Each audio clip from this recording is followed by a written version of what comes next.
So I took the original manifold that I bought off of eBay and I cut it all across, and I cut it right after the collector. You can see it in there a little bit. And I got my TD05 flange sitting on here. And I literally just flipped it around so now it's sticking straight out. And this was just the cheapest eBay exhaust you can get. Here's a little video comparison of the 3S GTE pan compared to the stock. This one is stock. You can see our drain plug on the back side here. We can see our drain plug on the back side of the 3S GTE pan. And we can see there's a fitting back here. And if you want to, you can tap this yourself.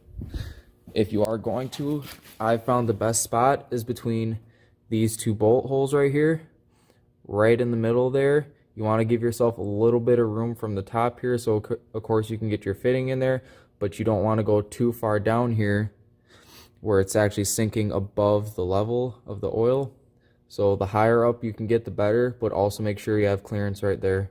Alright guys, so everything is hooked up now. I have my T fitting from the stock oil pressure sensor right there with my turbo feed line going up into the TD05. I have a 10 AN line going all the way down there to my 3S GTE oil pan. Alright, everything seems good. I got oil in it. I'm ready to start it up for the first time. Oh. Oh yeah, we're spinning.